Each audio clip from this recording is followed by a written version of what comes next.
It's time to get you caught up with all things sports. Yes! Yes! Yes! Yes! On the throw-in. One thing is certain. None of this is possible without you, the listeners. From baseball, football, wrestling, and more, covering local Cincinnati sports, stories, news, and highlights. Why is he always calling me meat? With your host, Justin Trento. When it's all said and done, we're going to look back and remember this is what started it all. Available on the TNC Sports Talk YouTube channel. Good play the ball! Good play the ball! Yeah!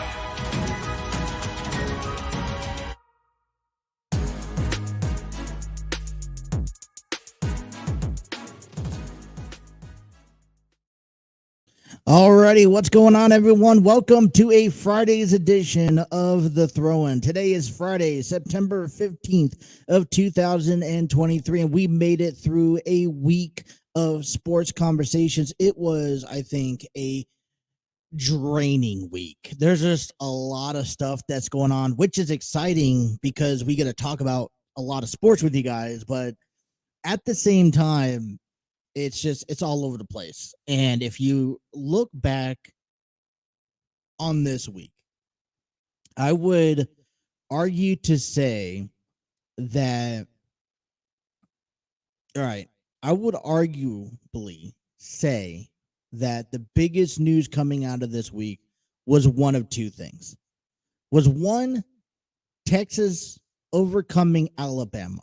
And I think that was a really big turn of events, because Texas beating Alabama over the weekend was kind of a statement point saying, all right, Texas, the Longhorns are established. They are a team to be reckoned with. And if you wanted to take them seriously, well, now you should, because they beat arguably one of the greatest, one of the best top football teams in college football today.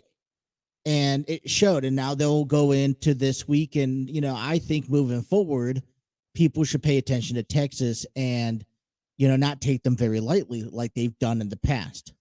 The second big news that came out of the world of sports this week had to be Aaron Rodgers going down with the New York Jets. Just 4 snaps into the first offensive possession for the Jets of the season.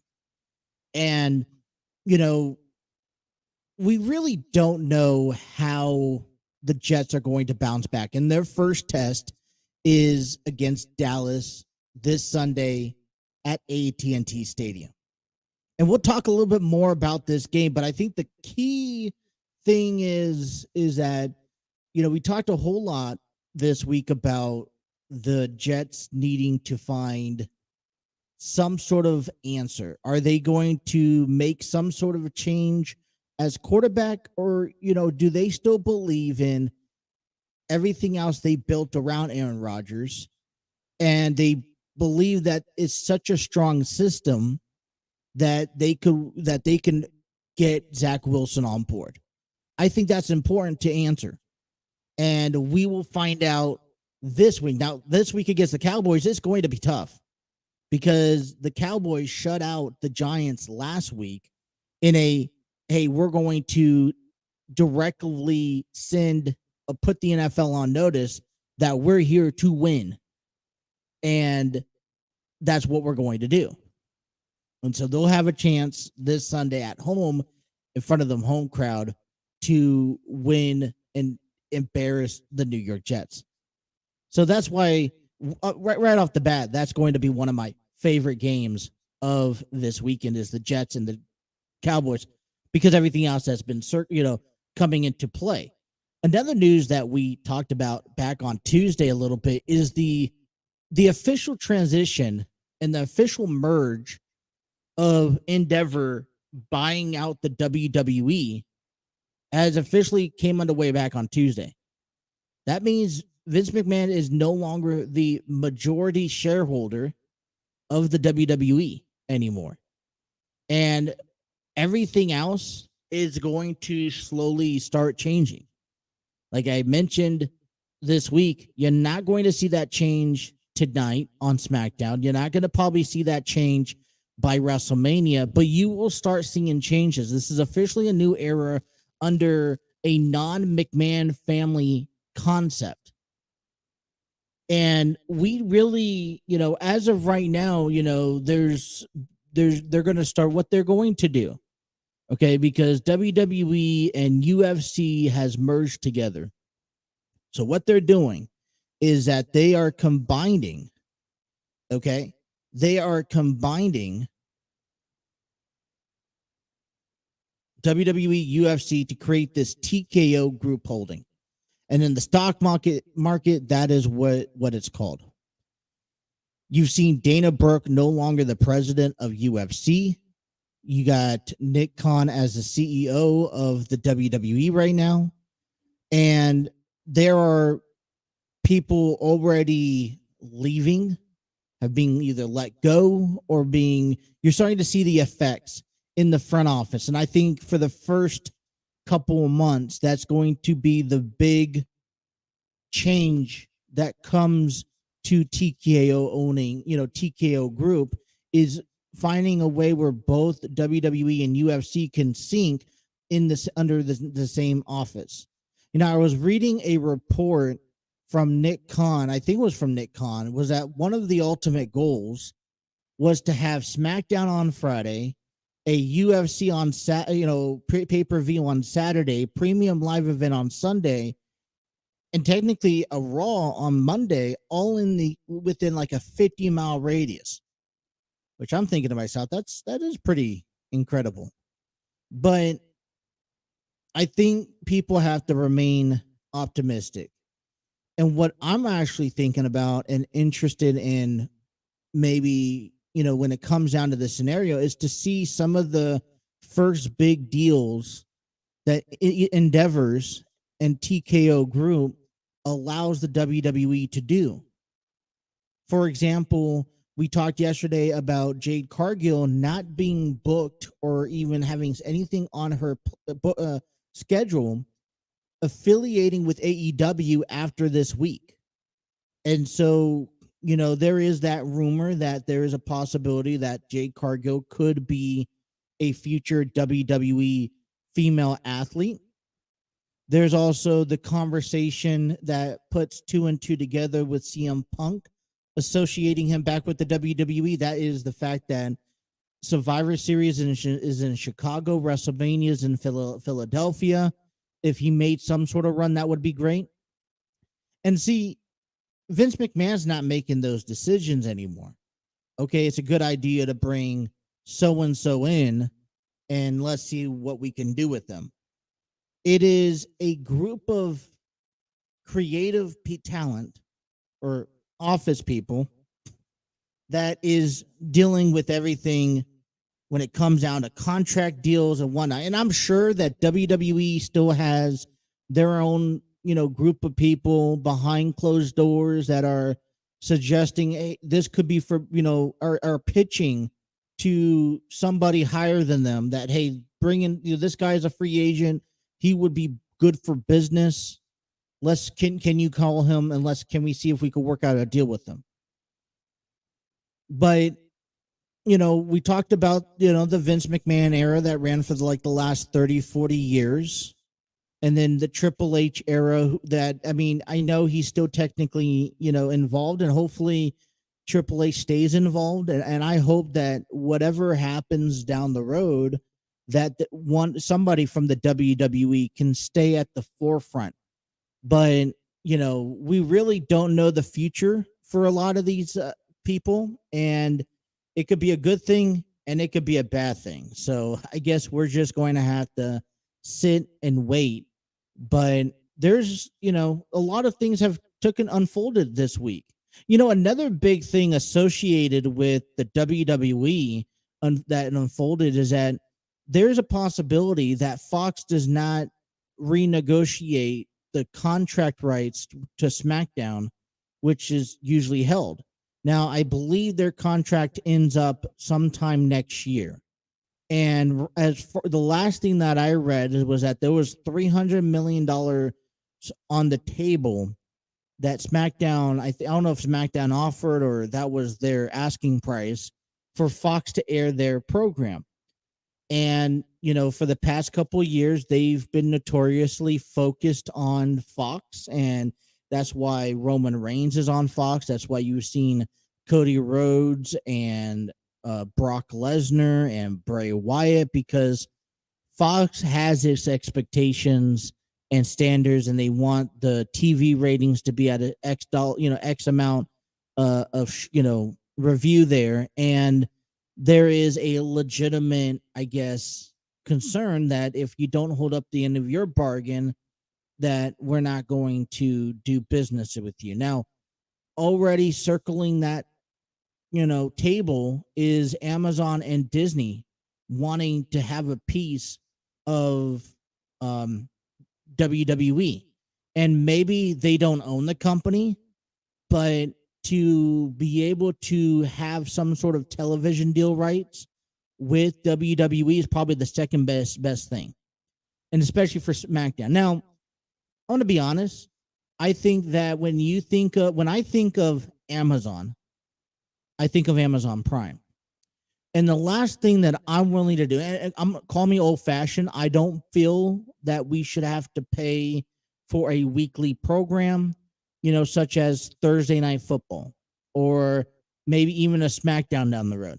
And if Amazon, let's think hypothetically here, if Amazon gets their hands on SmackDown, agreeing to some sort of term and conditions where they could air Amazon, SmackDown on their channels, they're going to probably cut as limited as possible on regular television cable. And they're going to go charge people, saying, oh, you could watch this as long as you have Amazon Prime.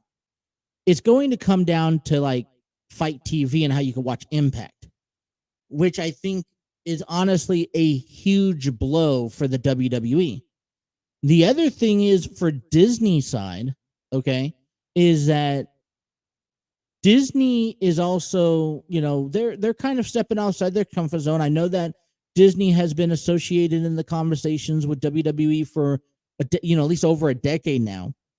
And then you think about, all right, well, you have ESPN and stuff like that, which I think is more locally. But I feel like if Disney would not own, but would have television rights with WWE, that there would have to be more of a PG mature audience viewership, which may then decrease the actual viewership of the product.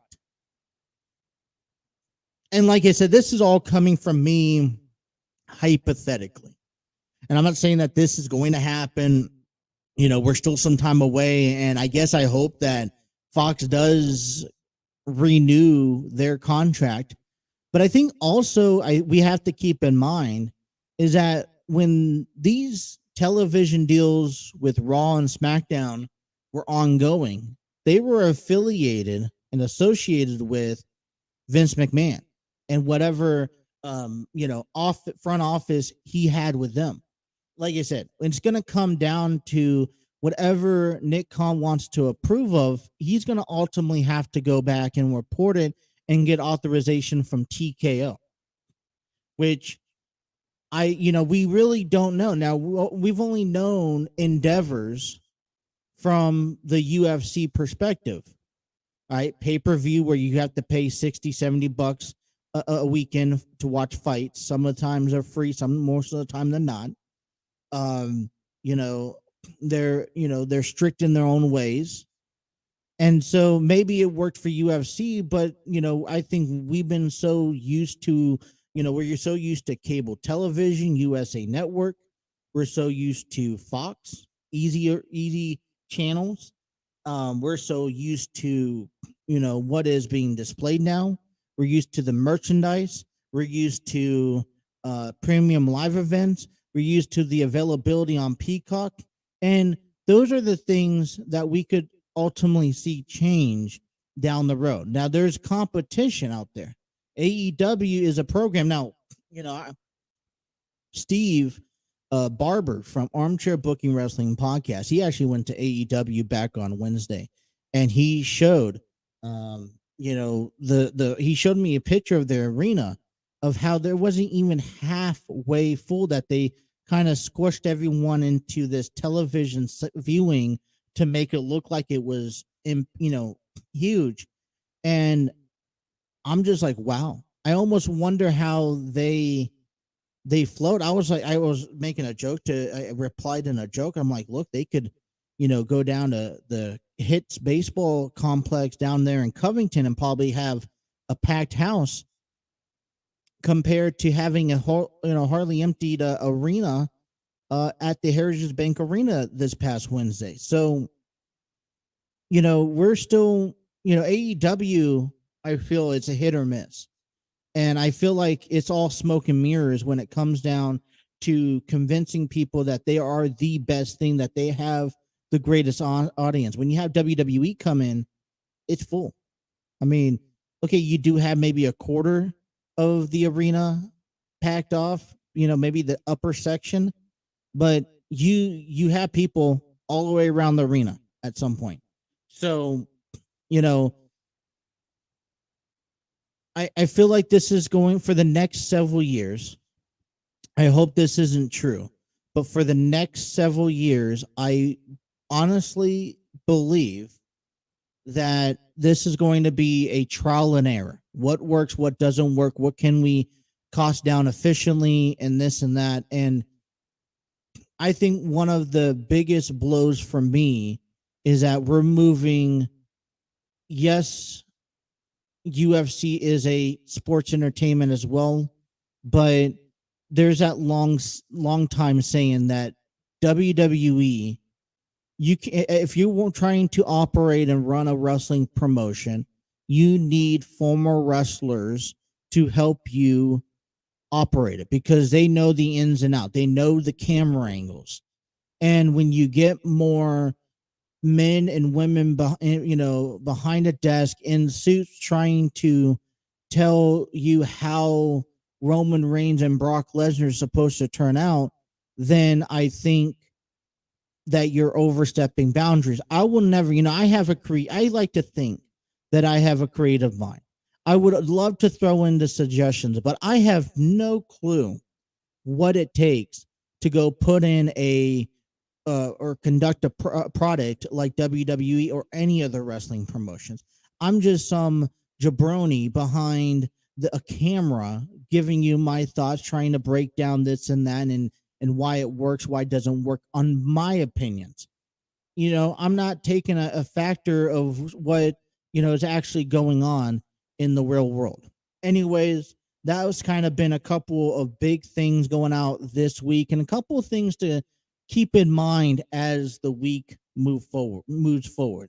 But we got a big 2-hour show for you today, talking a lot of, breaking out a couple of games, both college and NFL side this weekend. What can we expect? Also, we'll get you guys ready for the Reds who will be taking on the New York Mets. Game 1 tonight at what was it? Citi Field, I believe. Yeah. All right. So 2 hours of the program coming up here. Be sure to, if you guys are watching us on our YouTube channel, Facebook, Twitter, thank you guys. Hit that like button. Be sure to subscribe to our channels. Have those notifications on so you don't miss an episode. Also want to thank everyone for downloading us and taking us on the road with you guys. Listening to us is key. I feel like you get out to a lot more people who listen to us. So thank you. Share this with a friend. If you miss anything that happens, whether it's an episode or a podcast or, we do blogs, be sure to check out our website at www.tncsportstalkshow.com. That is www.tncsportstalkshow.com. All right, we're going to take a step away on our first time out on a Friday. Let's come back. Let's have a great show here. Thank you guys for tuning into the Throw-In on the TNC Sports Talk.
Alrighty, 254. I know this is kind of a weird 2 hour program. I don't normally do halfway intervals. I ended up going to took the wife to her stress test, which we have every Friday, by the way. And the stress test is around 10 o'clock. It takes about an hour and a half, depending on ultrasound rooms available, whatnot, and to make sure that everything's going good inside the womb. And so we did that, went out to the store, ate some lunch, came back home. She's actually currently at work right now. And you know it's something that I think we just I'm determined. I want to make sure I get a show in tonight, around 4:30. Gonna head, a little after the show, actually right afterwards. Gonna head back out to take my youngest. My oldest is actually going to an aquarium after hours, which I didn't really budget or plan for any of it. Their mother, her mother decided, hey, this was a cool thing that she could go do with a friend. But I'm taking my youngest to her school tonight because they have like a little party going on, and I'd like to take her out, see what it's about, maybe for a couple hours, and we'll be able to enjoy some pizza, some dancing, and prizes and whatnot. So I'm expected to have a good time. That just starts off the weekend. My youngest will have soccer tomorrow at 10, and then actually going to take both of them to a scouting event at a campsite where they get to shoot BB guns, learn how to just fun and hiking and whatnot. So, and then Sunday we're going to have afternoon lunch with the wife's family. So busy weekend. Hopefully we could come back here Monday and talk about the Bengals winning their first game of the season.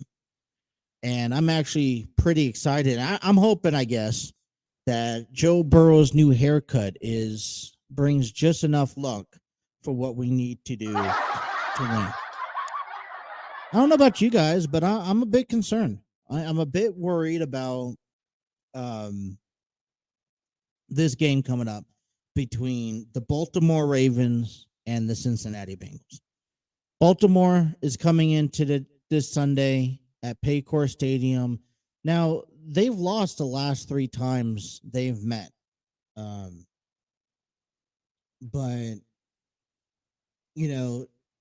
Ravens also showed some rust. They beat Houston back on week 1 at home 25-9. And I think, if you look at the numbers, you're like, well, that's impressive. That's expected. I do have expectations, high ones, for the Ravens this season to contend with the Bengals in determining who's going to walk away with the AFC North Championship. And for me, I feel like the biggest threat that the Bengals have is going to be Baltimore. Now, what I think what really puts the pressure on today and this weekend for this game in week 2 is that it's going to be difficult to come back from 2-0. I explained a little bit of this yesterday, and I kind of want to continue into it. So think of this scenario if you are a Bengals fan. If you have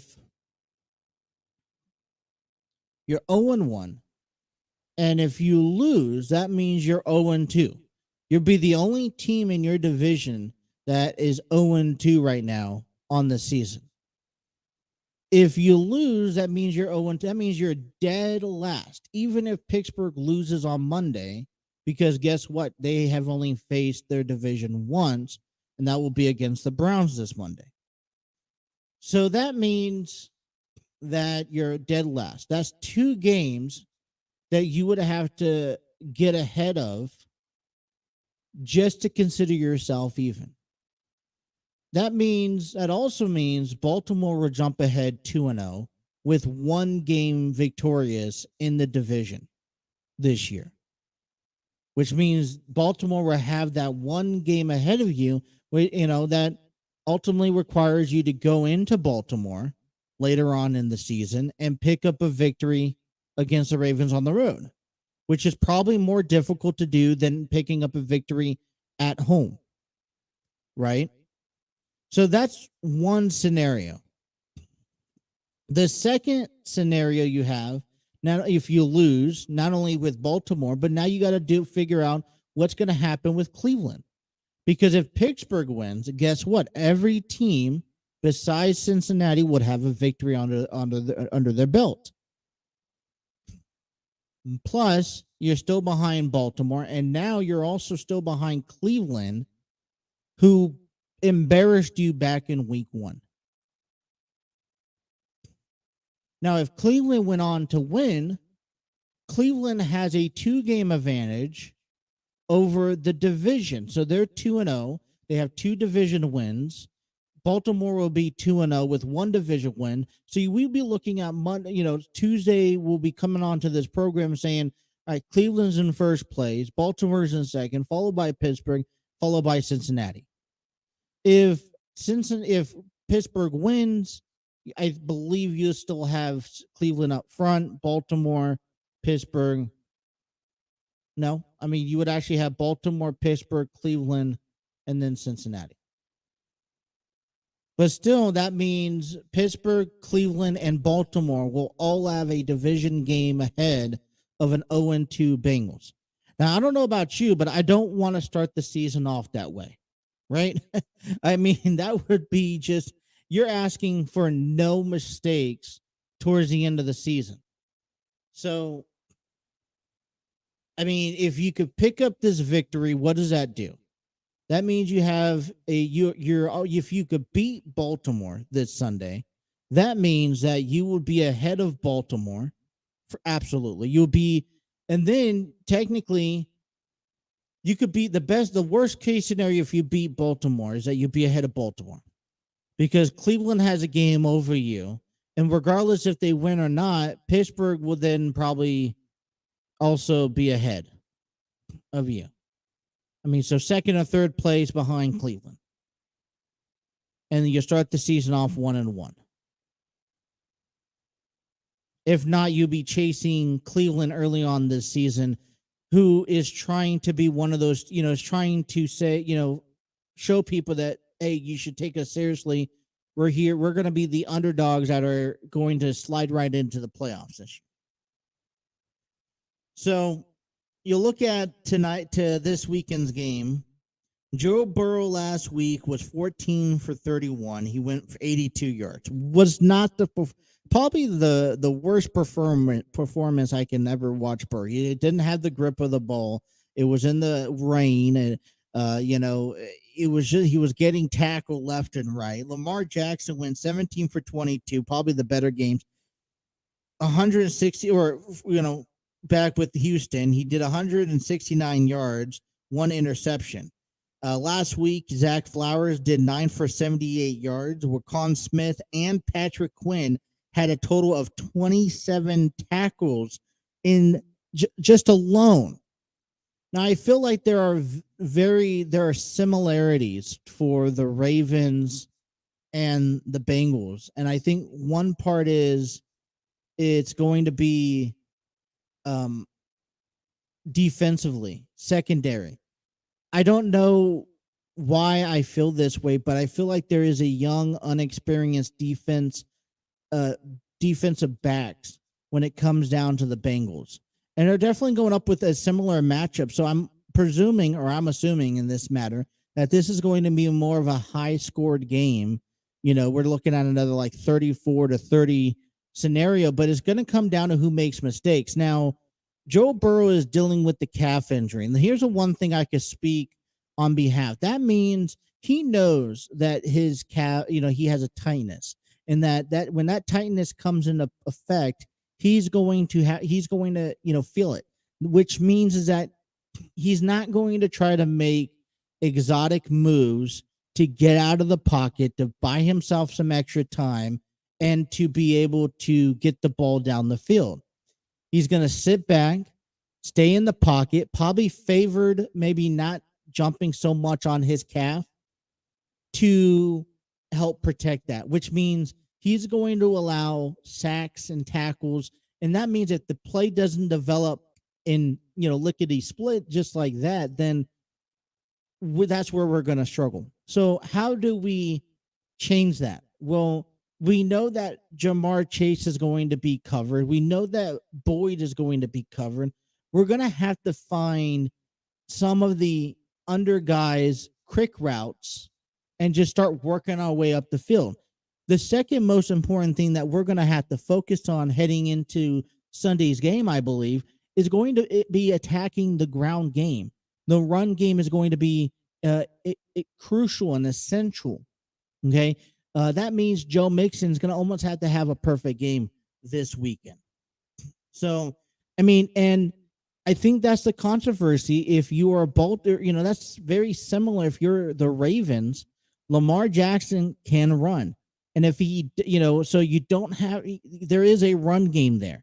But what's fierce is that if he gets out of the pocket and he has room to run, he's going to take advantage of it, which I think if you compare him to Joe, maybe if Joe had a healthier calf, he wouldn't be so, wouldn't be so conservative. So Jackson can use all of his abilities. He also, by the way, let's not to mention he has Zay Flowers. He also has Odell Beckham Jr. that didn't really have much to show for last week. Zay Flowers, 9 receptions, 78 yards, looking pretty good, right? Now, they're going to play without J.K. Dobbins, who tore his Achilles tendon last week. Okay, so, and Baltimore is going to be in Paycor Stadium for the third time in 9 months that lost back-to-back games at the end of last season. So I see a bit of a grudge because the way that last season ended, the last game of the season, and then that wild card weekend where Cincinnati beat the Ravens both times. And let me not to mention that Lamar Jackson was not there both times. I feel like there is now a sense of urgency. All right, I'm here. I'm going to show, we should have won those games. I should have had my contract. Well, guess what? I'm here. Let's show you what we can do. Let's go for the same time that you have, so there's a lot of things that's going on. Offensive coordinator Todd Munkins, former Georgia's offensive coordinator for the past 3 years, taking them to winning championships for the past 2 straight years, is going to have a test with Lamar Jackson. Listen, all I'm going to say is that Baltimore, they're rusty. They're going to take some time to build up, and I think it's going to take a couple of weeks for the defensive click and to sync together. And I hope we can say the same thing about Cincinnati, but ultimately they're here to win. We're here to win. And can we fix? I think Cincinnati's defense there's a learning curve. There is a curve where you have to be able just to go out there, gain the experience, and hopefully that you can learn something. It's going to be a ground game, I think, for both squads, and it's going to be the test of their defensive backs. And if you could break yourself up to the secondary strings, I think the world's the limit. So I know I picked Baltimore, but I think it's a shoot race, and there's a lot staking right now for Cincinnati in week 2 if they don't succeed and beat Baltimore at home. First game, by the way, okay, You have AJ Brown, who's going to be the ruler of the jungle this Sunday, returning back to Cincinnati after retiring, and that's going to be excitement. So there's going to be a lot of excitement in town in the area. All right, let's get you guys ready for some Major League Baseball this weekend. A lot of wild card action coming on, especially out of the National League. Let's paint you that picture and get you guys ready for the Reds and Mets right here on the program. Bottom half of hour number 1 coming up next. You guys are listening to The Throw-In on the TNC Sports Talk YouTube channel.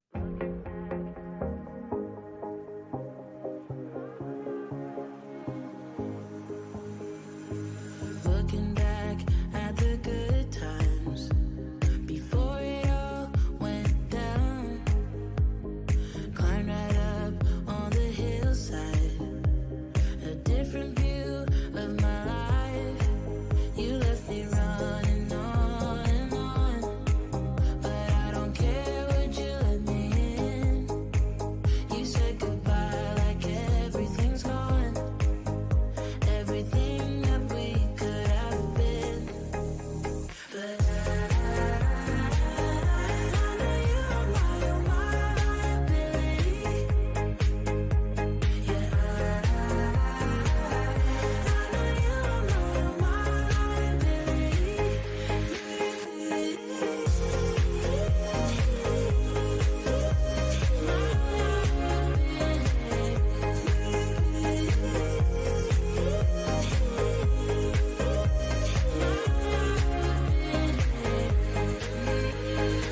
you say that you're sorry. We turn the page and make up. A broken trust got you haunted. To doubting you was enough to leave me chasing you on and on. But I don't care, I will let you in. You said goodbye like everything's gone, everything that we could have been. But I know you are my liability. Yeah, I know you are my liability.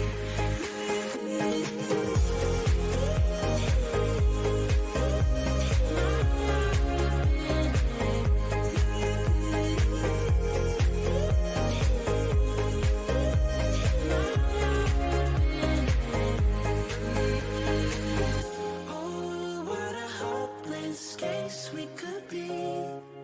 Yeah. Oh, what a hopeless place that we're in. But I'm your liability. I know you are my liability. Yeah, I know you are my liability.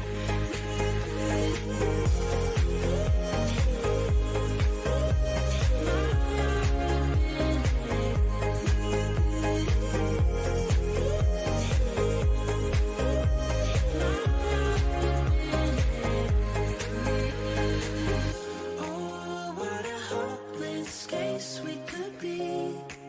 Yeah. Oh, what a hopeless place that we're in. But I'm your liability.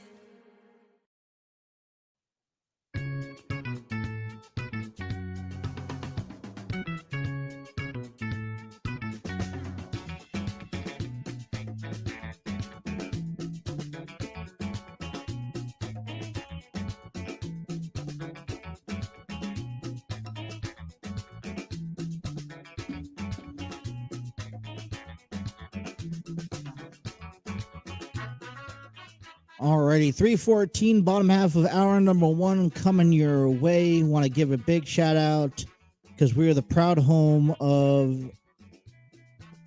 Want to give a big shout out to StreamYard Studios, the proud home of the TNC Sports Talk YouTube channel, where you can create podcast videos, host virtual business meetings, and conduct interviews.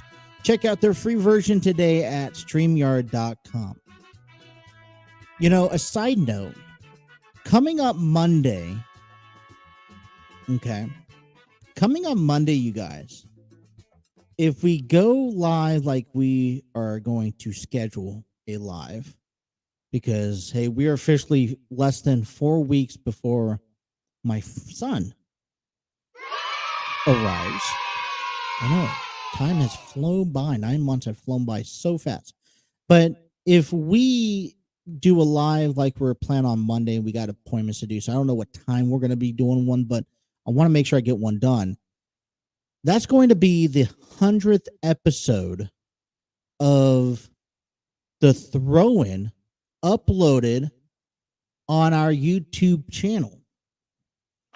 You know, we've had many episodes between the J and Trey podcast, the J and J talk show. You know, when Trey and I took a break and split, you know, created the throw-in. Always the door's always open to returning the J and Trey podcast. But you know, doing this solo, there's a lot of that you put into working well, and you know, there's a lot of oil that has to be greased up and synced together.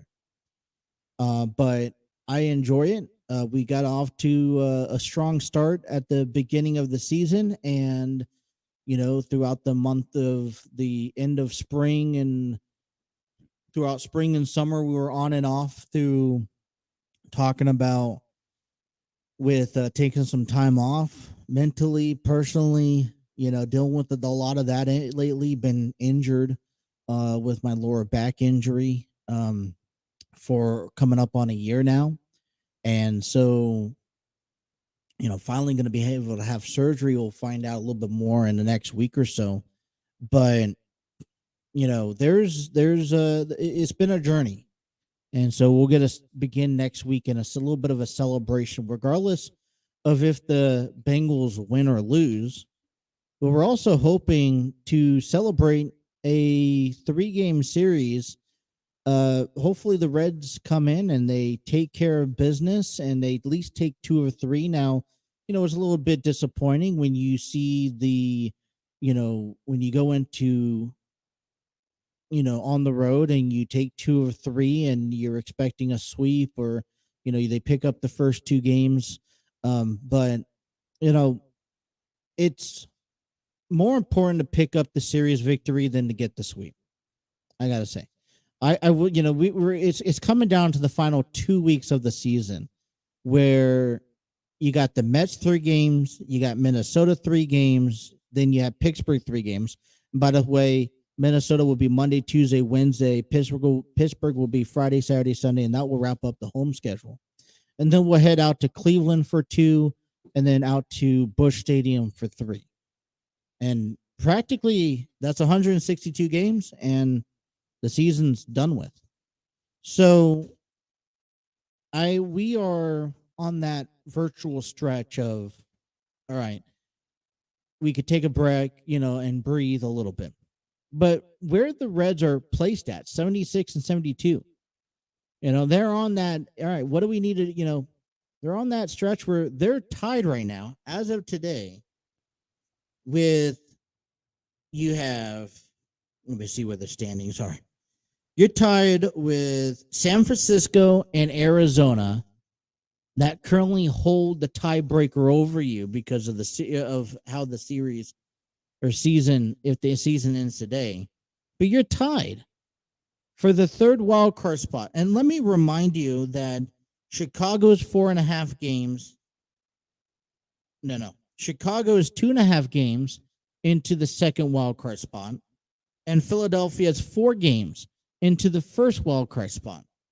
And earlier this week, what we saw out of the 2-game series that the Reds took over, you know, the 2 of 3 that the Reds had against Detroit, we saw the Reds jump from a 1.5 game back to all in one day, leading in the 3rd spot of the wild card and then losing it a couple hours later. Miami's a 0.5 game back. Pittsburgh and San Diego 6.5 games back. And the only reason why I even go on a limb to mention where they stand at is because there's technically 2 weeks left of baseball.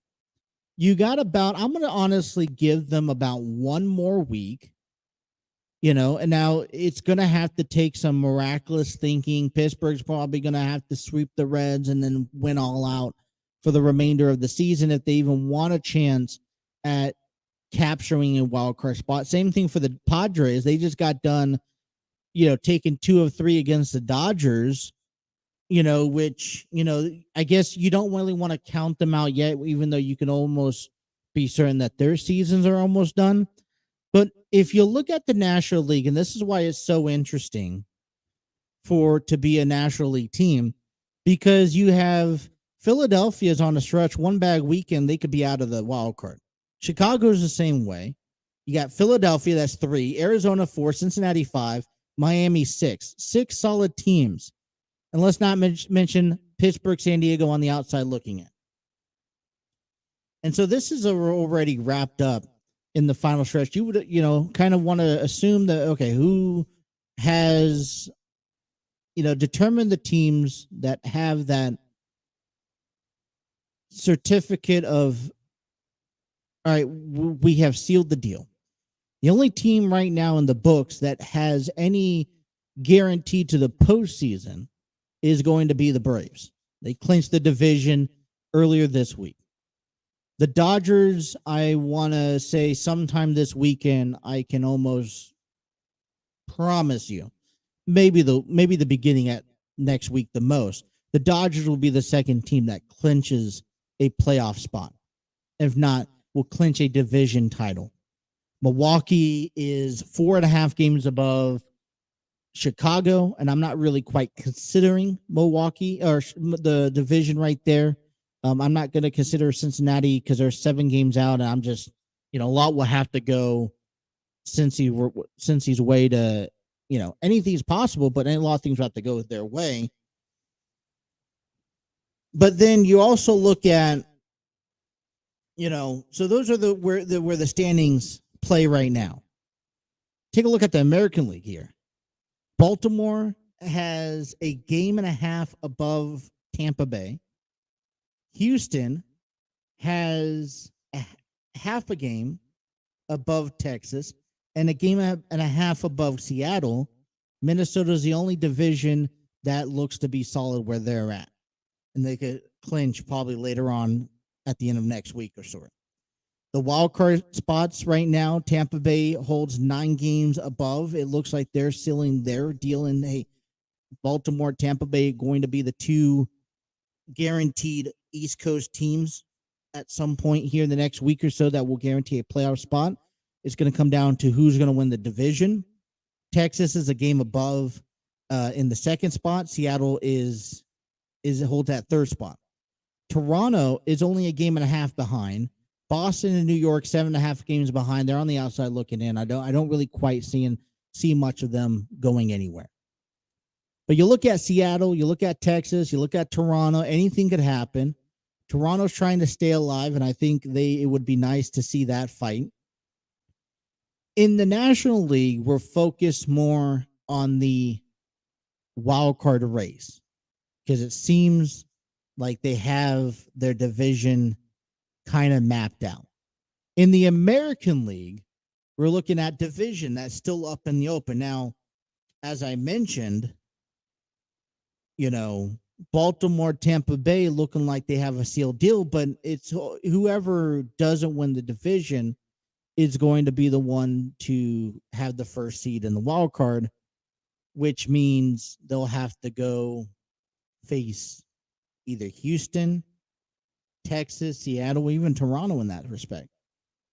So still, a few more games being played, but man, it's a great time if you think about that. And this is what, especially now, since we could talk about the Reds fighting in, it's like just to keep them in these conversations throughout the month of September.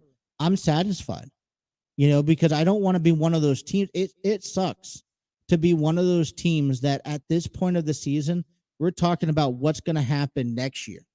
I don't want to sit here and, I guess, dread of what is going to happen next year and what do we have to improve on next year when baseball is still currently going on now. I want to have those conversations in November or even in December before the winter meetings. Like I said, if you followed any Reds baseball this year, if you're a Reds fan, you have to be happy of the outcome, win or lose this year. Tonight, the Reds will take on the New York Mets. First game of 3. Reds come into tonight's game 76 and 72. They will have right-handed pitcher Hunter Green back out there. He pitched, I believe, last Sunday. He's 4-6 on the year with the 4.43 ERA. They'll go up against the 68 and 78 New York Mets, who on this case look like, they look like they just tanked halfway through the season. They'll have left-handed pitcher David Peterson, who's 3-8 with the 5.34 ERA. The weekend series looks like this. Moving over to Saturday, first pitch 7:10. Reds will have left-handed pitcher Andrew Abbott scheduled for the mound. He's 8-5. And the Mets will schedule right-handed pitcher Taylor McGill, who's also 8-7 with over a 5 ERA. On Sunday, the rubber game series will wrap up looking like at 1:40, where left-handed pitcher Brandon Williamson has a 4-4 record on the year with the 4.47 ERA. The Mets will have left-handed pitcher Jose Quintana, who's 2-5 on the season. That's going to be the weekend series, and then the Reds will come home on Monday to have a 3-game series against Minnesota. They'll have an off day on Thursday and a 3-game series against the Pirates on Sunday. Here's a couple of things that kind of brought to my attention. Let's get off with this here before we cut to break.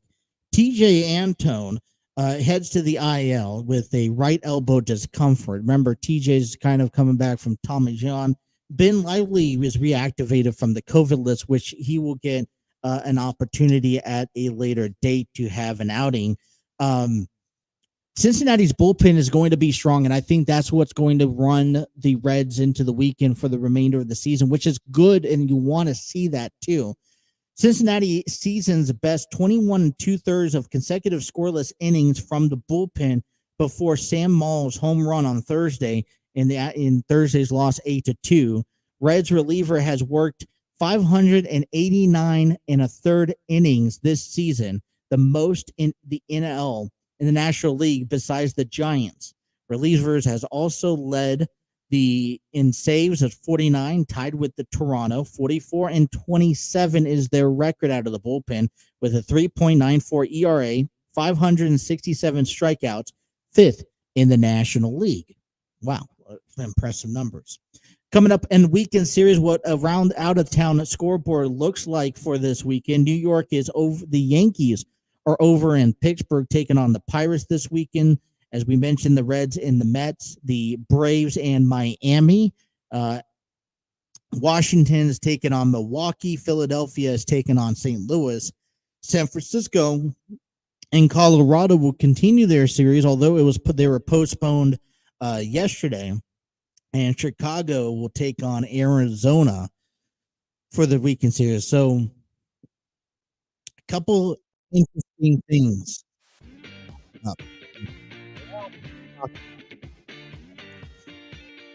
Baseball's fun, isn't it?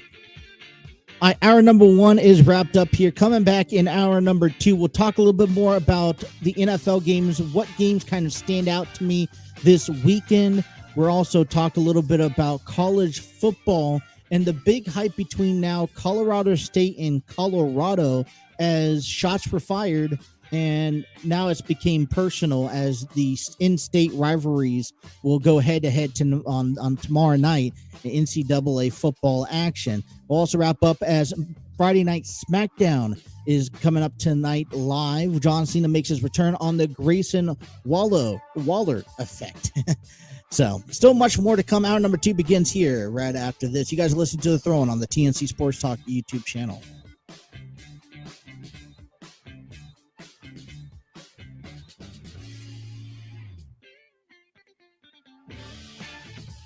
About to leave, already packing.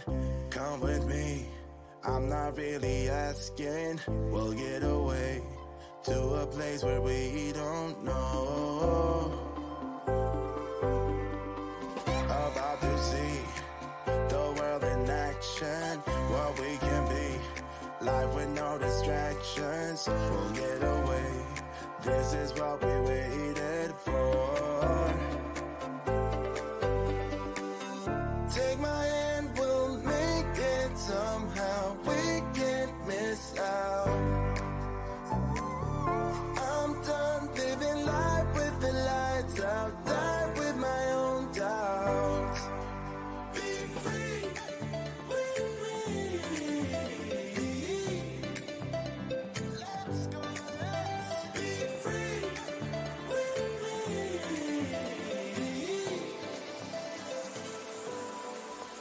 Be free.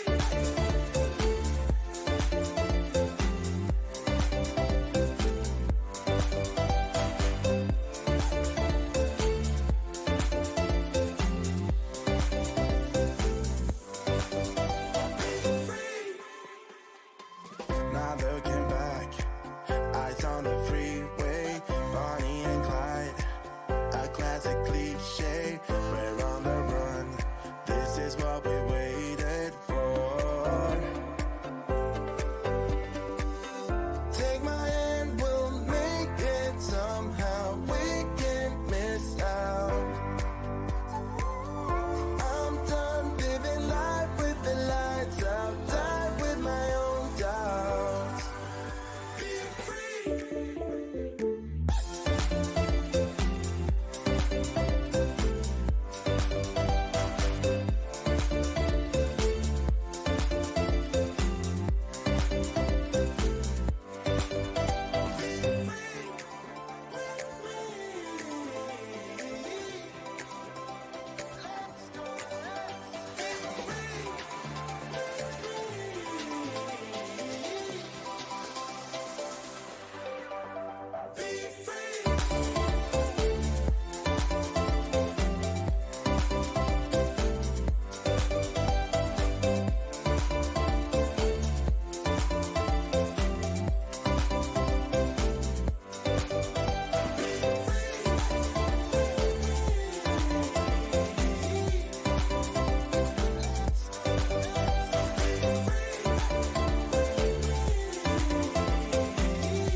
Alrighty, hour number 2 of the program is given to you by Spreaker from iHeartRadio, where you can not only download and listen to podcasts, but you could upload your very own podcast, distribute it among all major audio platforms such as Apple Podcasts, Google Podcasts, Spotify, iHeartRadio,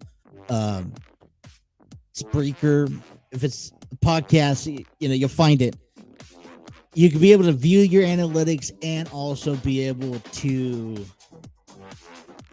monetize. I think that's a really cool subject. They have a free version today at Spreaker.com.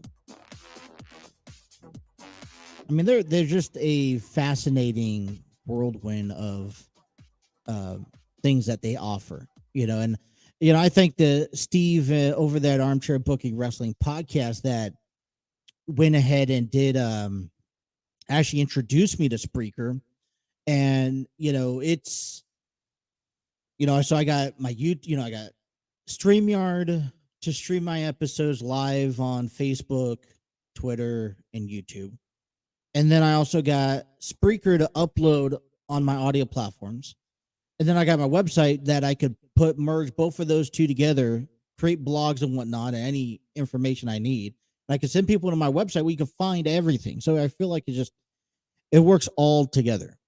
But Spreaker has been wonderful. And I hope your Friday is going well. Hopefully, you guys have some big plans this weekend.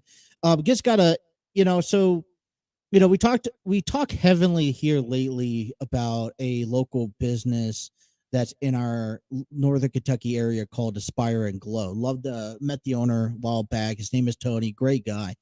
He it's kind of like a I'm going to compare his store similar to Funky Fusions. He has tie dye. He has tie dye t-shirts, long sleeve, short sleeve hoodies, tie dye shoulder bags. He has rock and roll apparel such as hoodies from like Kiss and Nirvana, and Pink Floyd, and all the best t-shirts and hoodies, jean jackets as well. He also has stuff specially made that you just don't get anywhere else, gems and jewels and gemstones and bracelets and necklaces.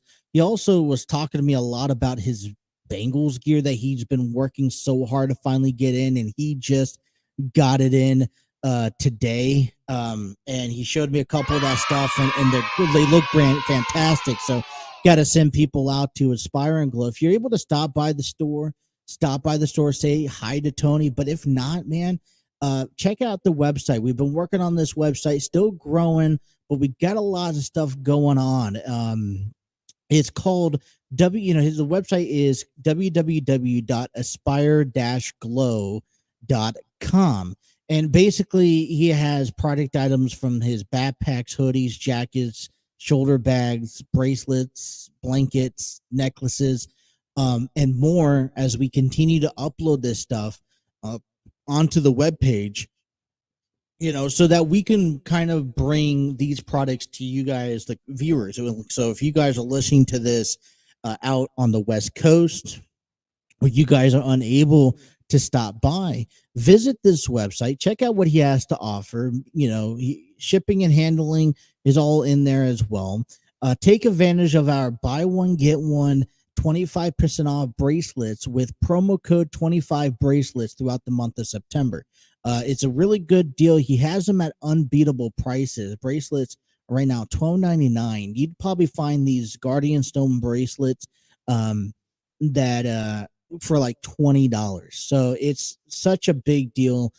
Get them while they're still available and help support a local business company that is trying to grow. You can visit www.aspireandglow.com. That is www.aspire-glow.com for more information, and check out the front storefront. Like I said, let them know that, hey man, Justin sent you. It'd be great there. So, all right. So getting back down to business, because football week 2, as much as, we were shocked to see everything that unraveled in week 1, there's some things that we're looking forward to in week 2 early on. We talked a lot about the Ravens and the and the Bengals, but let's talk about a little bit of the Browns and the Steelers Monday night action, which is going to be the first of 2 Monday night games this weekend, which the first one is going to be the Saints and Panthers. So a division rivalry there. Bryce Young will get his spotlight underneath the stars. And then Kenny Pickett versus Deshaun Watson. And according to here, since 2003, Cleveland has not beaten Pittsburgh on the road in the past 20 years, which I just think to myself, that's incredible. So in the last, Cleveland is coming into Monday night's game looking to accomplish a few things. One is to snap a losing streak on the road that has been a 20 years in the making, and they have an opportunity to do it. And with Deshaun Watson, no suspensions attached to him, it's a full-on range. People, players are, we're ready to go. And especially the way that Pittsburgh played last week, where they were down by 20 points before putting up a first down against San Francisco. I feel like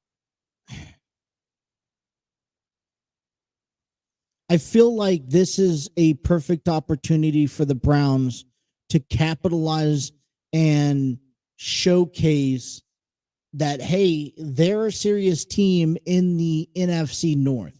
That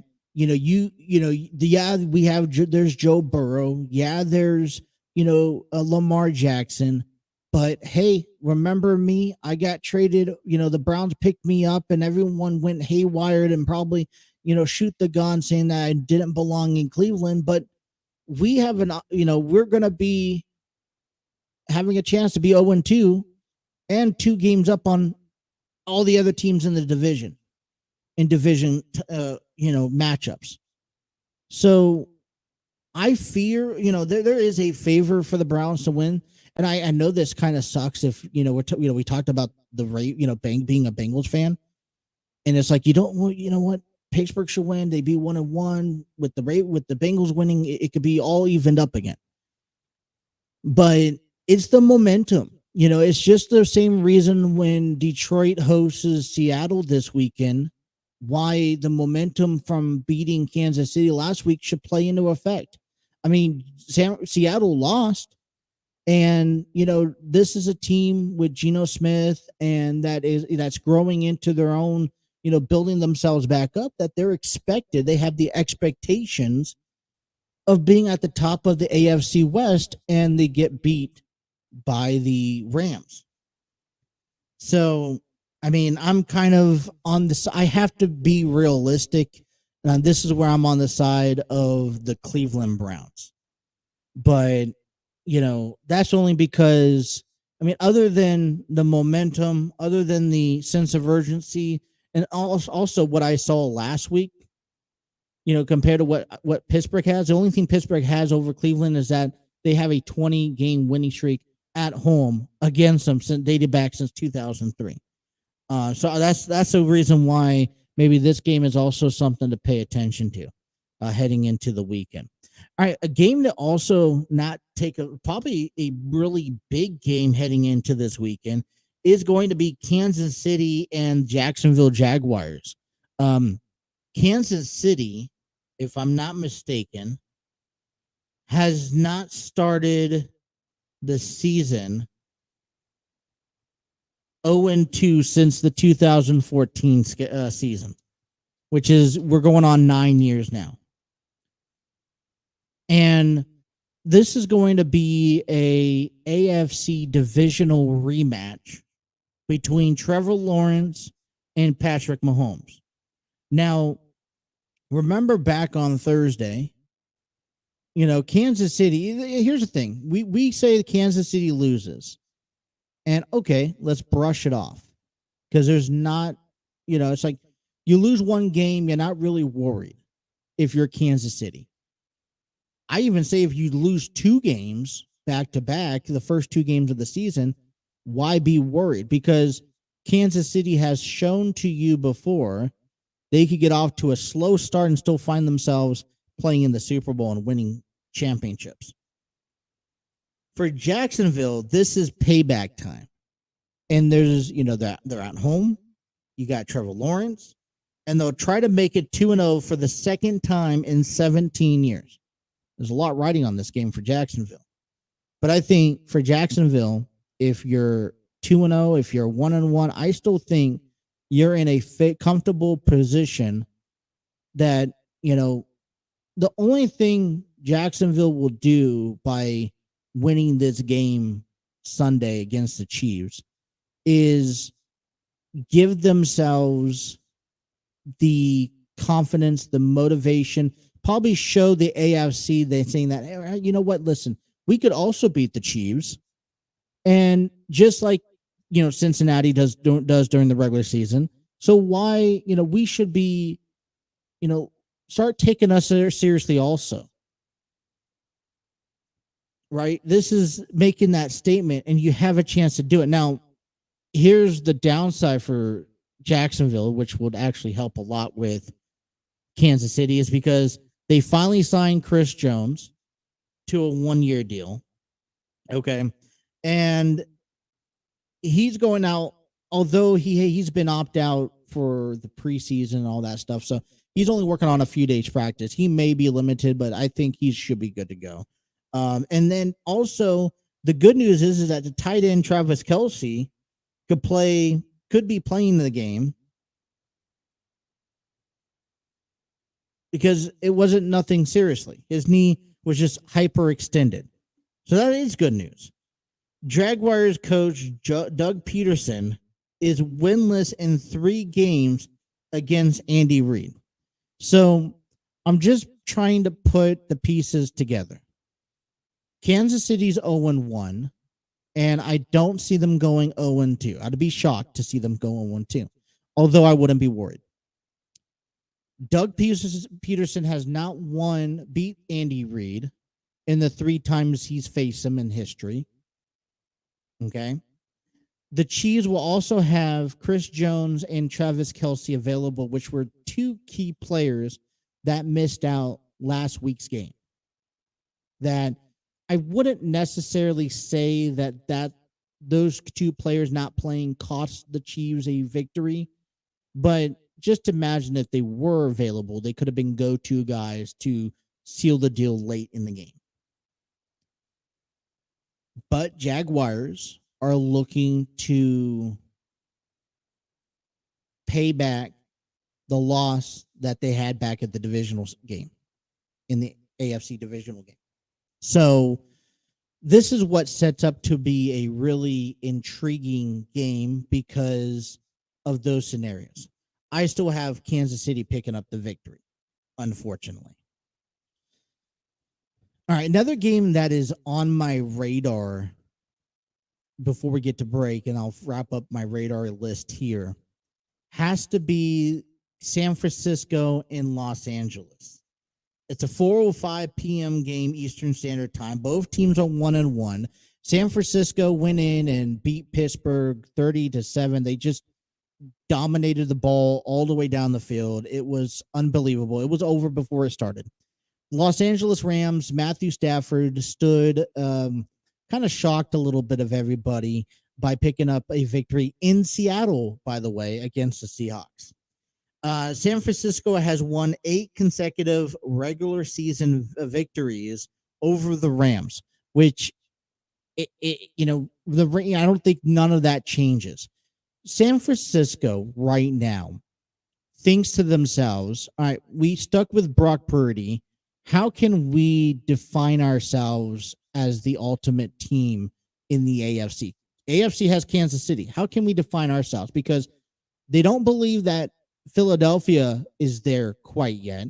Dallas wants to be in the position, but every time they get to the postseason, they choke and they fail miserably. So how can San Francisco come in? Well, they first have to show that they could dominate this division in the NFC West. Well, also not to mention that the last time that the Rams beat the 49ers, Brock Purdy was in the Alamo Bowl 2 days earlier as Iowa State's freshman quarterback. This is where history. That's the last time the Rams beat the 49ers. That's 4 seasons. I was back in 2019, I believe. Brock Purdy's also 6-0 during the regular season. Now, this is someone coming from living in San Diego, supporting the Rams when they went to the Super Bowl and winning it a couple years ago. But, Matthew Stafford and the Rams are trying to hang in there. They know that, they don't have a whole lot to offer, besides Aaron Donald, Matthew Stafford. And they're going to rely on those 2 to carry their team experientially. So when we throw out the notion of this game and we compare where these 2 games are at, yeah, the Rams are looking to have a solid year, but I think they're looking just to do anything they can to have a bounce back year from last season where it was compiled of injuries and, just terrible playing calls. When you look at the 49ers, they're serious. They are a serious business. They showed it last week against Pittsburgh. They're going to expect to show it again on the West Coast in Los Angeles. And on top of that, like I said, Brock Purdy wants to keep his streak alive, which is going to be breaking some records if he could do so. That's why I have San Francisco winning here on Sunday. All right, let's take a timeout. When we come on back, we will continue talking about some NFL teams, games, and we'll get into some college games as we got to talk about the Bearcats and Kentucky and Ohio State, all that fun stuff. Hour number 2 rolls on here. You guys are listening to The Throwing on the TNC Sports Talk YouTube channel.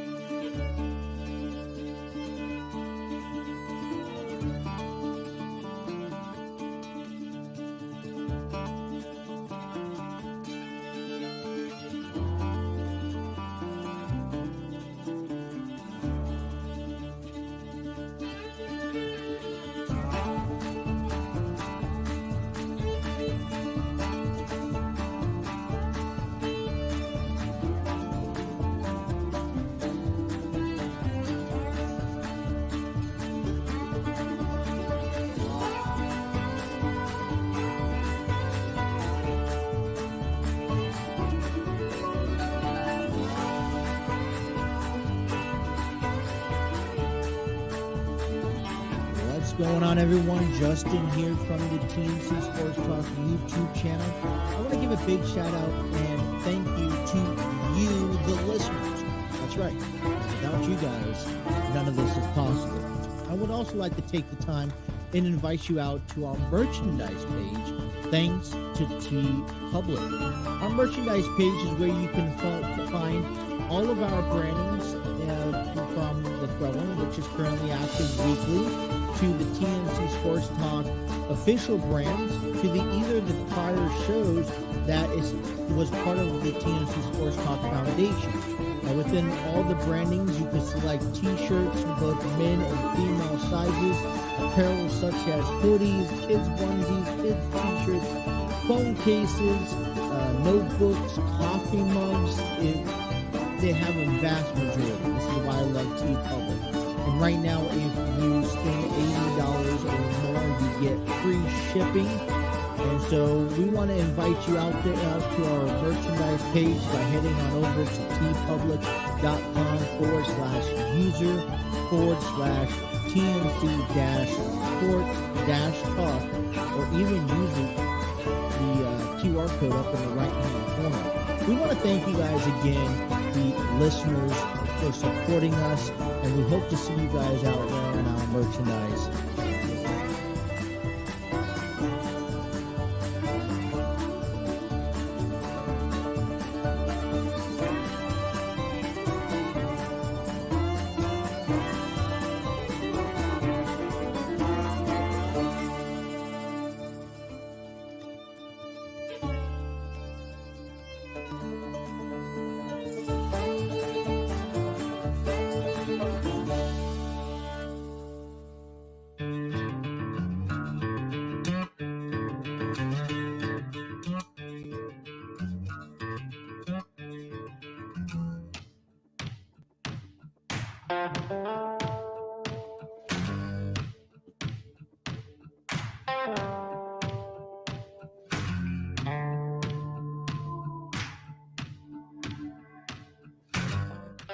All right, we would like to give a big shout out to Epidemic Sound. Discover your world-class artists, composers, and bands. Find the perfect soundtrack and give your social media accounts the music they deserve. Epidemic Sound is a royalty-free music link. For more information, check out epidemicsound.com. Like I said, when I get off this program here today, I'm going to be taking my youngest down to a school event this afternoon, and I'm excited about it. A lot of things are changing here in the next couple of weeks, and this is all tied into having my third child, which is going to be a boy, which is going to be exciting. I don't know. I'm growing the impatience of not. Of him not being here. We're literally like less than 35 days away, less than 5 weeks. And we have all these appointments. And you know, it's like it doesn't seem like anything's happening quite yet, and it's like I'm also kind of, antsy because I'm also, it's new. I've been out of the infantry of fatherhood when it comes down to young kids for a quite some time because my kids are older now in those stages. But it's like it's all new. It's a different atmosphere, and it's also a boy. It's not two girls that I have, yeah, and so definitely excited, but definitely nervous at the same time. I gotta be honest. And then also in the middle of that, I'm dealing with having going to be going into a back surgery that can also be life changing as well. So, and this is possibly all happening around the same time from each other. So, um, there's a lot of things going on. I take a lot of pride in putting on these type of programs, and I want to make sure that I continue to do this through and through. I may be absent for a little while, but that's what the luxury of having these shows at home is, that I can do a show from the comfort of my living room, maybe while, the wife and our son is sleeping, or, I'm sitting at a chair. I don't have to go into an office. I don't have to go into a location. I could do it from the luxury, I'm going to say from my couch, which is that fun experience. All right. So we're talking about some football games here in the NFL. There was a couple more I kind of wanted to bring to the attention. Quickly, we'll talk about the Jets and the Dolphins. And I think the reason why this game gets still talked about so highly today heading into this weekend is not so much the Dallas Cowboys side of things. I know that the Cowboys are, they made it very clear last week saying, all right, we are putting the entire NFL on notice that we're serious, that we're meaning business. And I like that energy. I like that spark. But it's something that's done each and every year. And they may, and listen, 40-0 is impressive. I think it's more impressive to, shut someone out and can keep them down from scoring a single point in a game than to put up 40 points. But nonetheless, it's still very impressive. I'm not decrediting what Dallas did back on Sunday night, but there's still a lot. There is that expectation of them being one of the better teams in the NFC. And maybe I'm putting a lot on America's favorite team, but I feel like it's warranted. And it's at the point to the, when you see all the cracks and the crevices, you see Jerry Jones bringing in Trey Lance. How are you supposed to analyze that? Right? How many times can Dallas fans sit around and just be acceptive to saying, oh, well, we made it to the postseason this year and then we lost? I mean, it's almost the same situation as the Dodgers in baseball. How many times you can, and that's the question that I think I ask in overall, is going to the playoffs each and every year for 10, 15, 20 years, is that better than winning a Super Bowl or a championship? I don't think so. Because from my from what I can recollect, is that I can sit here and know who won the Super Bowl back in 2009, or I could even know as much as who played in the Super Bowl 10, 15 years ago, but I couldn't tell you who the other playoff teams were because they didn't win. They didn't become relevant. And it's not like the Cowboys are winning the division each and every year. So, and even if they did win the division, I will give credit where credit's due. The Dodgers have won the NL West for, the last 7-8 years. I mean, that's something that you just cannot go without noticing. When you look at that chart, you see a domination of, hey, we came out on top of a division for that long. Great. But then that's just one side of the table. You get recognized for the division, but then you don't get recognized for the playoff run because you didn't make it to the Super Bowl and you didn't win the Super Bowl. So great. Cowboys got off to a great start, but it's only week 1, my friend. On the other hand, a lot of the reasons why this conversation is talked about is because of the New York Jets losing Aaron Rodgers. Now they believe, okay, and this is where I think the Jets will be perfectly fine. They have a great run game. They have a great defense. And I know that Randall Cobb and these players that were built around Aaron Rodgers about this winning organization, yeah, it takes a big chunk out seeing Aaron Rodgers out for the season, but they didn't come this way, didn't sign all this contract not to go win football games. So Zach Wilson, yeah, you're going to have to step up, at least until maybe if the Jets decide to do anything. And if you're asking me now, because the Jets are not going to hit the panic button right away, you give Wilson about 2-3 weeks. And if he's struggling, then you bring someone in. That's the best way I could honestly analyze it. But Wilson worked with Rodgers. I'm sure that at some point Rodgers, as he recovers, and man, I'm jealous of Rodgers because, he got hurt on Monday. He had surgery yesterday and he's doing great. And I got hurt back on October of last year. And I'm just now having conversations about surgery. That's been tossed back and forth. So I'm kind of a bit jealous of him. But overall, you have this, this team is wanting to win. They came in with the mentality that this was going to be a year that we were going to win. And Wilson, yeah, you're going to have to step up. You're going to have to take criticism. You're going to have to take advice from your receivers who know how to get the job done.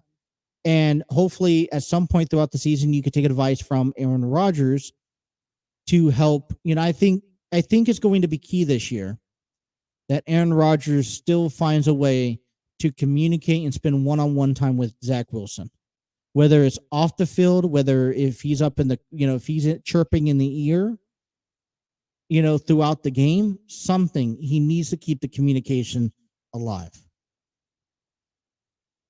The Jets are looking to start 2-0, in 8 years. It'll be the first time in 8 years. New York's Jordan Whitehead's intercepted Josh Allen 3 times last year, had a big game. The first player with 3 interceptions in a game since Tampa Bay's Andrew Adams back in 2018. That was the first 3-game interception from a rookie since 2018. So it's going to be a fun game, and that's going to be an afternoon game. I think they have it the game of the week, although I think it would probably be San Francisco and Los Angeles. The other game that I wanted to talk about to wrap up the NFL was more of a youngsters game between the Colts and the Texans here. Indy struggles on third down. They were only 2 for 12 last week, 16%. But we're talking about C.J. Stroud, Anthony Richardson, 2 friends dated back to high school, you guys. They're looking to pick up their first win of the NFL season. Baltimore beats Houston 25-9. Jacksonville beats Indianapolis 31-21. Stroud for Houston went 24 for 44. He threw for 242 yards. Richardson 24 for 37. He threw for 223 yards and scored a touchdown. Anderson becomes the only rookie franchise history to have a sack in Will Anderson, the other draftee from Houston. It became the only rookie franchise history player to have a sack in week 1. Houston's wide receiver John Mutchin returns to make his NFL debut. He was dealing with acute promyclotic leukemia, whatever you want to pronounce it. I apologize. And he was also dealing with a hamstring. So it's going to be a very touchable, memorable moment in Houston, first home game of the season. And I think that there are expectations of starting to put the pieces together if you are the Texans. I don't think the Texans are going to go far this year, but I think that they take this game in week 2 in with everything that is piled on and at risk. So that's where I think NFL key games. I mean, and if I miss one, like I said, these are games that just attracted my attention curiously. All right, college football. Let's begin college game day this weekend, Saturday at 3:00. We have Minnesota and taking on number 20 North Carolina, who's they're both 2-0. Okay, Minnesota had that impressive victory against Nebraska back in week 1. North Carolina needed 2 periods of overtime to beat Application State, and might end up relying on that run game in order to beat Minnesota. Omar Hampton rushed for a career best of 234 yards with 3 touchdowns. Quarterback Drake Mayer, number 1 receiver, connected back on last week. It was against Kobe Passor, who was 15 receptions for 139 yards and passed in the past 2 games. Minnesota's running back Darius Taylor rushed for 193 yards and a touchdown in a 25-6 win over Eastern Michigan. First road game of the season will have never faced the Tar Heels. They're 16-7 versus ACC games. Defensive lineman Chris Collins will return to the North Carolina roster. I think when it comes, this was the reason why I was attracted to this game. A lot of it probably had to point out it was North Carolina. They're ranked number 20. I saw Michigan back in week 1. The fact they're both 2-0. North Carolina is trying, they played some really hard football last week. And I feel that North Carolina may be too gassed for this week's Minnesota team. There's a lot going on for Minnesota. They had a credible game running wise. It's going to be one in the trenches tomorrow. And I believe that Minnesota has the better power, even though, North Carolina is ranked. I think Minnesota wins. North Carolina gets knocked out of the top 25 poll. All right. Let's also talk about the 4:00 number 6 Ohio State will host Western Kentucky, both 2-0. Cal McCord will officially get the permanent starting position at quarterback. The junior beat out Devin Brown at camp over the last couple of weeks. So this is a really big. So now we know heading into this game that Kyle McCord is going to be Ohio State's permanent starting quarterback heading into conference play that's coming up in the Pac-12. Okay, you have Western Kentucky, who looks to showcase their program with quarterback Austin Reed as their man. Reed, last season, he threw 589 yards, 6 touchdowns, no interception for a 65.7% completion rate. I'm sorry to say this, but that's all it is. There's a showcase. I think Western Michigan will be able to showcase what they put in. And I don't think it's going to be a blowout game, at least not until towards the end of the game itself. Where I'm looking more at it's going to be back and forth early on. Ohio will have the lead getting into halftime, and then Ohio State's going to kind of pull away. Western Michigan or Western Kentucky is just not going to be able to catch up, and they'll get their first loss on the season. Ohio State will pick up their first win. The notion that I want to bring up to this, going back to Kyle McCord being the permanent quarterback, is that Ohio State is in a conference, probably one of the toughest conference. And they're going to have to find a way to beat Michigan, who is that legitimate threat in their conference.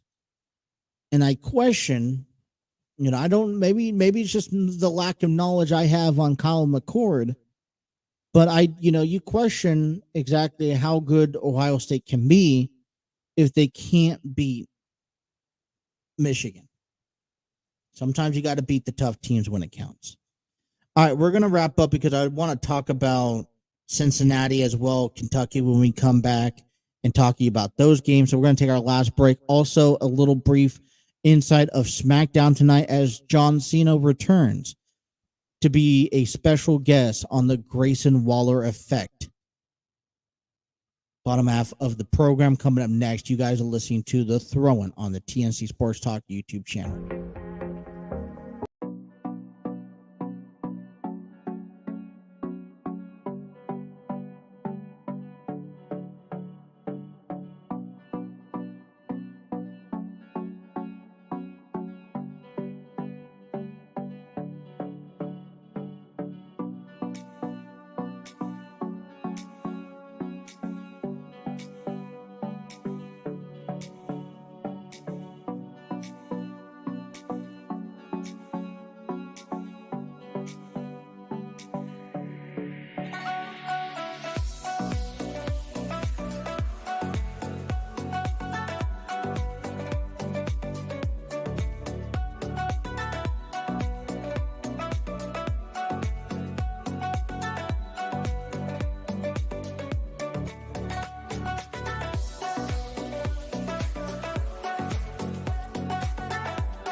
All I'm going to say here is don't tease us about a potential Rock and Roman, match at WrestleMania 40 unless you're serious. According to Bleacher Report, that was posted earlier today by Mike Chari on Twitter, The Rock teases Roman Reigns match for WWE WrestleMania 40 in Philadelphia. On the Pat McAfee show, The Rock headlining WrestleMania with Roman Reigns at SoFi Stadium was locked in. We got really, really close, but there's WrestleMania in Philadelphia coming up. And so now there's an article out here on Bleacher Report that says WWE legend Dwayne "The Rock" Johnson teased the possibility of facing his cousin Roman Reigns at WrestleMania 40 in Philadelphia next year during the appearance Friday of ESPN, which it's, Pat McAfee is part of it. In an interview on the Pat McAfee show, The Rock said he is open to taking on Reigns at WrestleMania 40 and noted that there is potential for it to happen. The article continues to say Johnson's confirmed a long-standing rumor that the original plan was for him to headline WrestleMania 39 against Reigns earlier this year. The Rock said he reached a handshake deal and a verbal agreement with WWE Chairman Vince McMahon and President Nick Khan in early 2022 for the match to happen in April 2023. But parties involved could not come to an understanding on what the next part of the storyline would be. Johnson said he wanted to give his fans something special with an idea that WrestleMania 39 would be the start of a longer story, but when nothing could be decided, the match was called off. With The Rock out of the equation for WrestleMania 39, Cody Rhodes won the Men's Royal Rumble match from the number 30 spot after returning from a torn pec, and he went on to challenge Reigns for the undisputed WWE Universal Championship. Rhodes and the Tribal Chief clashed at night 2 at WrestleMania 39, and while it seemed as though everything was set up for the American Nightmare to win, Solo Sikoa interfered and helped Roman retain.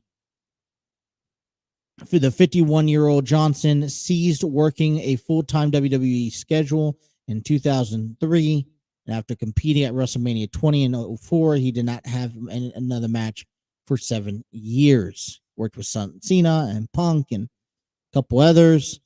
Anyways, so like I mentioned, don't tease me about The Rock and Reigns because I still think it's on the table. But I will agree one thing that Dwayne said about this is that it has to be a long-term story. First of all, and this was the argument I've had with many before, no titles needed. All right, this story is so well built with the bloodline, and it has to do with the bloodline. It has to do with Roman Reigns being tribal chief. It just has to. And I still think it's important at the end of this story, when it's all said and done, that Roman Reigns gets the final word. He gets over. Maybe The Rock loses. Then he goes on to win. It could be a one and done deal with Roman beats The Rock. The Rock could win, carry this over, or could The Rock could lose, carry it over, come back with family, dethrone Roman as tribal chief, maybe Survivor Series or next year's WrestleMania.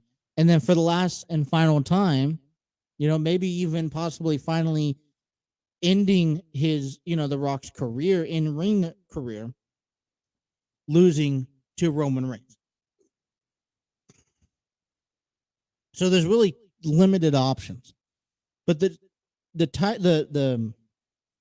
overall aspect of this is that it's so significant, that the story is so significant that you don't need any storyline or any title or anything like that to come up with. I just think it will be a waste of time. John Cena returns back to SmackDown on this kind of run. He'll be on the Grayson Waller effect tonight. on SmackDown, as this is actually the first episode of WWE post, you know, per TKO Group Holding, which is also something to me rememberable about. We're gonna have to get back into WWE conversations, don't we? I think so. All right, let's talk about some college football to wrap up our program here right after this.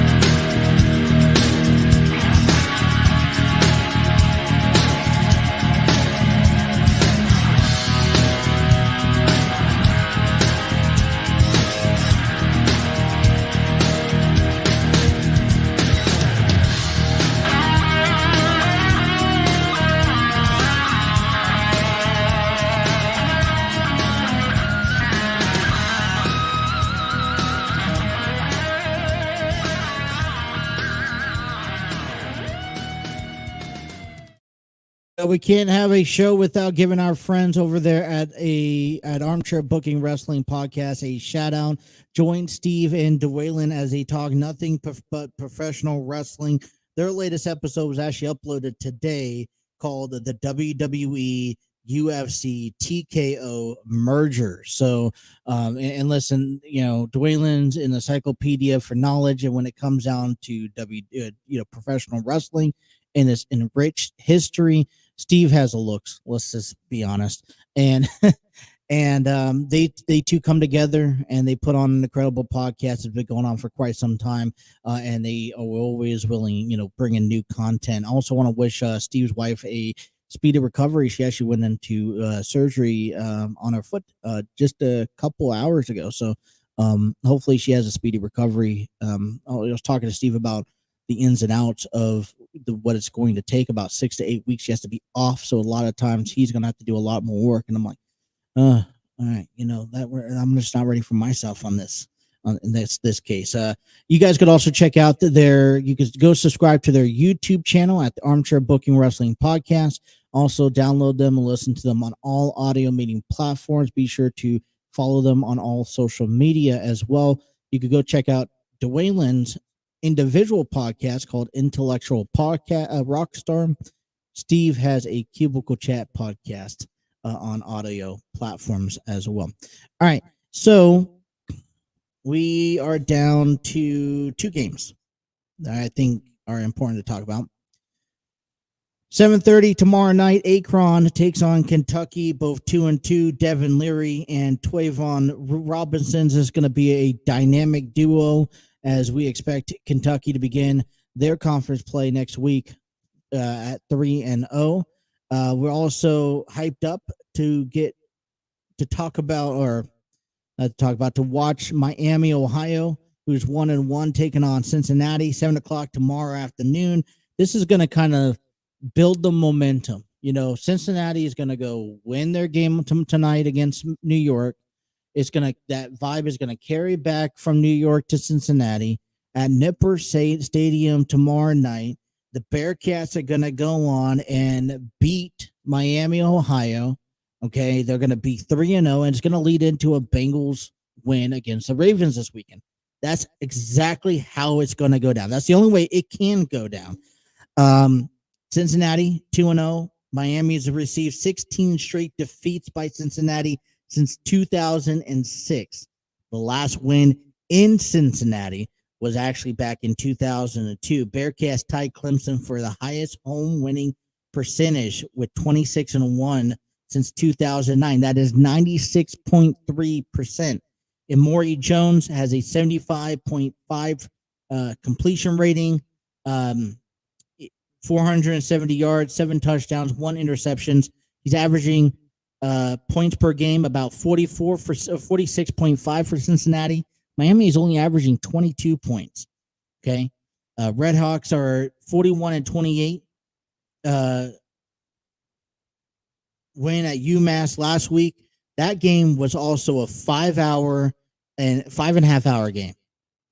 I was reading this. I was getting ready for the show, and I was reading this. I was like, Miami had a 5.5 hour game in order to win against UMass, and that is incredible. It started on a Saturday, and then it jumped over into a Sunday because they didn't get done until after midnight. And I'm just thinking to myself, and I'm like, if it takes that much, this is what things that about like college football and college basketball in general, it becomes sudden death, and there has to be a winner. So you get down into overtime and possessions and this and that, and you could be playing forever if you could stop them. And you got to think about both teams are equally exhausted at that by the time you get to the fourth, fifth quarter of the game, right? And then you have to rest a day. You maybe get a day or two at most because you have to get ready for your next team. And I think that is absurd. There was a lot of things that I'll put it this way. I cannot wait for the college playoff bracket to move from 4 to 12 next season. And without the Pac-12, one of the big conferences is going to be out there. So there's going to be some realignments, but the format of college sports, I feel, is just so out of control. From even basketball to, I think basketball has the most control. And, the March Madness, you have the 64 teams, and it's just a bracket, right? College football doesn't really have any structure, and it's kind of conference based on, and whoever brings in the most money owns everything else.